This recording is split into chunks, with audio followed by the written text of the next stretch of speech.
प्रसाद पुरोहित यांना कर्नल पद बहाल. पुरोहित यांची मालेगाव बॉम्बस्फोटात प्रकरणातून निर्दोष मुक्तता. कोकणामध्ये पूरग्रस्तांना मदत वाटताना लावले उद्धव ठाकरेंचे फोटो. शिवसेनेनं समोर आणला ठाकरेंचा दुटप्पीपणा. जातीचं खूळ मनातून काढा. अजित पवार यांचं वक्तव्य. बीडमधील दौऱ्यात बोलले अजित पवार. राज्य सरकारकडून केंद्राकडे मदतीची मागणी. केंद्रीय गृहमंत्र्यांकडे महायुतीकडून मागणीपत्र. सोलापुरात महामार्गावर पाणीच पाणी. सोलापूरकरांच्या अडचणी कायम. बुलढाण्याचे पालकमंत्री हरवले. विरोधकांची बुलढाणा पालकमंत्र्यांच्या विरोधात तक्रार.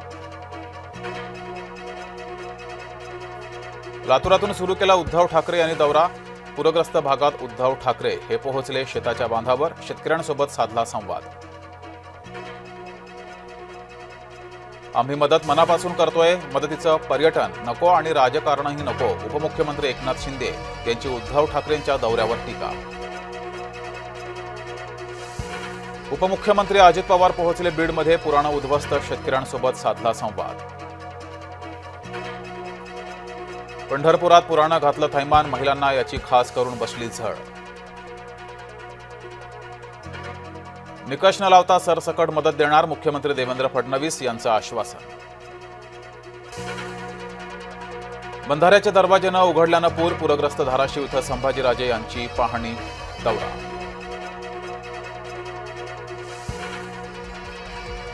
मुंबई पोलीस आयुक्तांना कारणे दाखवा नोटीस. महिला पोलीस अधिकाऱ्याला तिचा उद्दामपणा भोवणार.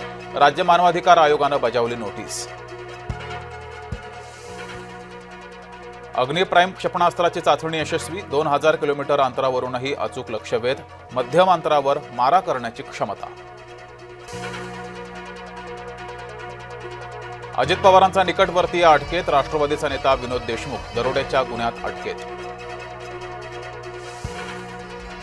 लेहच्या हिंसाचाराच्या मागे काँग्रेस नेत्याची चिथावणी. समाज माध्यमातील लेहच्या काँग्रेस नेत्याचा व्हिडिओ चौकशीच्या फेऱ्यात. पाकड्या साहिबजादाच्या आगाऊपणाची तक्रार. बीसीसीआयची पाकड्या क्रिकेटपटूंविरोधात तक्रार. नागपुरात वादग्रस्त बाल्कनी तोडण्याची सुरुवात. उड्डाणपुलाच्या सुरक्षेला बाल्कनीचा अडथळा. अनधिकृत घराची बाल्कनी पुलाच्या सर्वाधिक जवळ. मुंबईतील मायकेल हायस्कूलची मान्यता रद्द होणार. शिक्षण हक्क कायदा 2011चं उल्लंघन केल्याचा आरोप. विद्यार्थ्यांना बेकायदेशीर प्रवेश दिल्याचा दावा. हिंदुत्ववादी विचारधारेचे ज्येष्ठ साहित्यिक SL भैरप्पा यांचं निधन. वयाच्या 94व्या वर्षी घेतला अखेरचा श्वास. हृदयविकाराच्या झटक्यानं मृत्यू.